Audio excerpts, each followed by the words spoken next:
Back to another video. আবার চলে এসেছি একটা নতুন ব্লগ নিয়ে।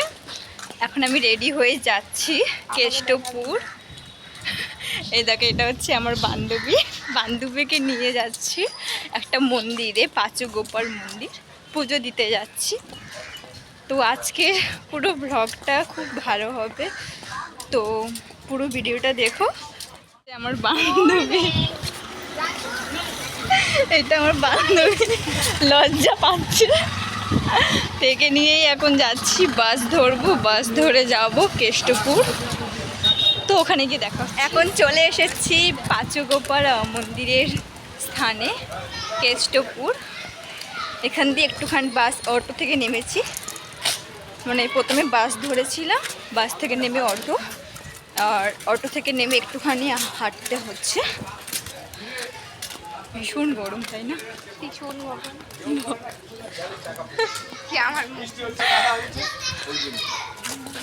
এখন হেঁটে হেঁটে যাচ্ছি, এখন রাস্তা দিয়ে হেঁটে হেঁটে যাচ্ছি। বেশি দূরে নাই, 5 মিনিট মতন হাঁটতে হয়। আর তার মধ্যে আমি পড়েছি হির, আর রাস্তার এই হাল। এই একদম সিম্পল এসছে আমার। তুই ক্ষমা কর না মা, আমাকে দেখাস না প্লিজ, আমি তুই সাজুগুজু না করে আসিও, এমনি তো অনেক সুন্দরই লাগছে। আমরা পাঁচু গোপাল মন্দিরে চলে এসেছি, আর এখানে আমরা পুজোও দিয়ে দিয়েছি। ওইখানে হচ্ছে পুজো হচ্ছে, তো আমরা এখন একটুখানি বসে আছি। আর জায়গাটা না খুব সুন্দর, খুব শান্ত জায়গা। আর এখানে দেখাচ্ছে,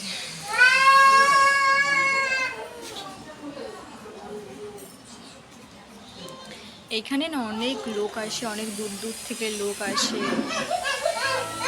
অনেকেই কিন্তু এই পাঁচু গোপাল মন্দিরের সম্পর্কে জানে। এই পাঁচু গোপাল মন্দির কিন্তু খুবই জাগ্রত। এখানে যাদের বাচ্চা হয় না, তারাও কিন্তু এখানে এসে মানত করে। আবার অনেকে পুজো দিতে যায়। সেদিন আমি আর আমার বান্ধবী পুজো দিতে গেছিলাম। জায়গাটা কিন্তু খুবই সুন্দর, খুবই পিসফুল জায়গা। আমার বান্ধবীও গিয়ে কিন্তু এটা বলেছে যে জায়গাটা কিন্তু সত্যি খুব শান্তির জায়গা। এখানে যে একবার আসবে সে চট করে তাড়াতাড়ি বাড়ি ফিরতেই চাইবে না।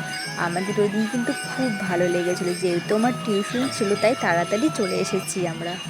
তো ওখান দিয়ে বেরিয়ে গেছি, আর বৃষ্টি পড়ছিল বলে ভিডিও করতে পারিনি। এখন অটো থেকে নেমে, এখন অটো থেকে নেমে গেছি। এবারে খিদে পেয়েছে, কিন্তু এখানে কচুরি বা পরোটা কোথাও পাওয়া যাচ্ছে না। তো দেখি, খিদেও পেয়ে গেছে, দেখি এখানে যদি কচুরি বা পরোটা পাওয়া যায় তো খাবো, নাহলে বাস থেকে নেমে আমাদের ওখানে উল্টোডাঙায় গিয়ে খেতে হবে।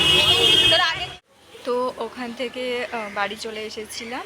তো রাস্তায় কিছু খাইনি, শুধু চিপস খেয়েছিলাম আর থামস আপ খেয়েছিলাম, কারণ হচ্ছে কচুরি কোথাও পাওয়া যাচ্ছিল না। তারপরে বাড়িতে এসে ভাত খেলাম, আর পড়তে এসেছি, ভাত খেয়েই রেডি হয়ে পড়তে চলে এসেছি। এখন বেরিয়ে গেছি টিউশন থেকে। তো আজকে ভালোভাবে ভিডিওটা করতে পারিনি, কারণ বৃষ্টি পড়ছিল, হাতে অনেক জিনিস ছিল, ছাতা ধরতে হচ্ছিল, সেই জন্য ভালোভাবে ভিডিওটা হয়নি। কিন্তু আমি চেষ্টা করেছি তোমাদের কিছু কিছু জিনিস দেখানো।